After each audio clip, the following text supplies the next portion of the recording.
girls. I'm ready to read you another chapter of Black Beauty. We're already on chapter 12. I can't believe it. It's called A Stormy Day.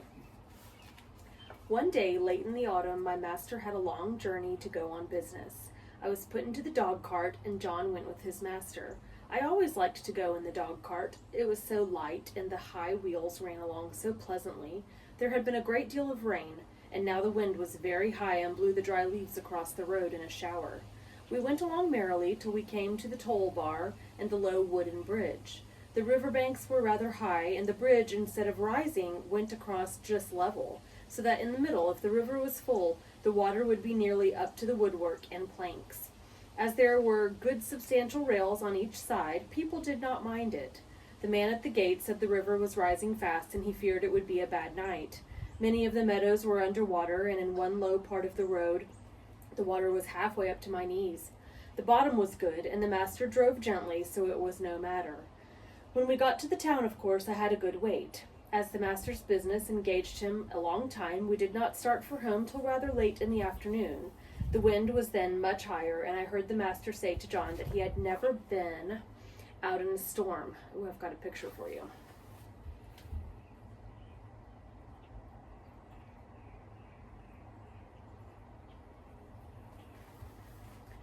Never been out in such a storm. Sorry, John said that. John told the master he had never been out in such a storm. And so I thought, as we went along the skirts of the wood, where the great branches were swaying about like twigs and the rushing sound was terrible, "I wish we were well out of this wood," said my master. "Yes, sir," said John. "It would be rather awkward if one of these branches came down on us." The words were scarcely out of his mouth when there was a groan and a crack and a splitting sound. Tearing, crashing down among the other trees came an oak, torn up by the roots, and it fell right across the road just before us. I will never say I was not frightened, for I was. I stopped still, and I believe I trembled. Of course I did not turn around or run away. I was not brought up to do that. John jumped out and was in a moment at my head. "That was a very near touch," said my master. "What's to be done now?" "Well, sir, we can't drive over that tree, nor yet get around it.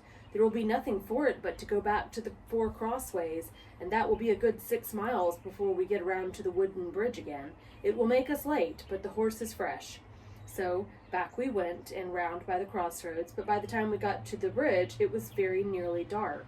We could just see that the water was over the middle of it, but as that happened sometimes when the floods were out, master did not stop. We were going along at a good pace, but the moment my feet touched the first part of the bridge, I felt sure there was something wrong. I dared not go forward, and I made a dead stop. "Go on, Beauty," said my master, and he gave me a touch with the whip, but I dared not stir. He gave me a sharp cut. I jumped, but I dared not go forward. "There's something wrong, sir," said John, and he sprang out of the dog cart and came to my head and looked all about. He tried to lead me forward. "Come on, Beauty, what's the matter?" Of course I could not tell him, but I knew very well that the bridge was not safe. Just then the man at the toll gate on the other side of the house, tossing a torch about like one mad. "Hoy, hoy, hoy, halloo, stop!" he cried. "What's the matter?" shouted my master. "The bridge is broken in the middle, and part of it is carried away. If you come on, you'll be in the river." "Thank God," said my master. "You beauty," said John, and took the bridle and gently turned me around to the right-hand road by the riverside. The sun had set some time. The wind seemed to have lulled off after that furious blast which tore up the tree. It grew darker and darker, stiller and stiller. I trotted quietly along, the wheels hardly making a sound on the soft road. For a good while neither master nor John spoke. Then master began in a serious voice.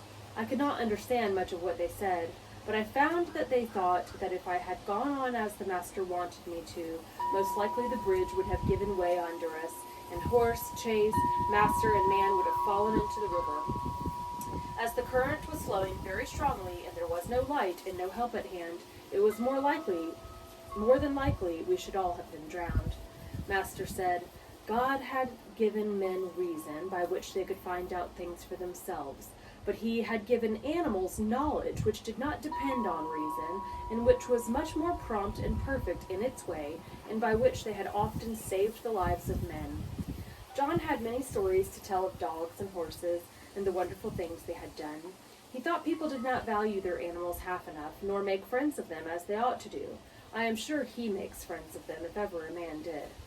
At last we came to the park gates and found the gardener looking out for us. He said that mistress had been in a dreadful way ever since dark, fearing some accident had happened, and that she had sent James off on Justice, the roan cob, toward the wooden bridge to make inquiry after us. We saw a light at the hall door and at the upper windows, and as we came up, mistress ran out, saying, "Are you really safe, my dear? Oh, I've been so anxious, fancying all sorts of things. Have you had no accident?" "No, my dear. But if your Black Beauty had not been wiser than we were, we should all have been carried down the river at the wooden bridge." I heard no more as they went into the house, and John took me to the stable. Oh, what a good supper he gave me that night! A good bran mash and some crushed beans with my oats, and such a thick bed of straw, and I was glad of it, for I was tired. That sounds a little terrifying, doesn't it? How wonderful that Black Beauty was able to save them from probably drowning. That's amazing. Animals are pretty incredible. All right, girls. Hope you have a great afternoon. Bye.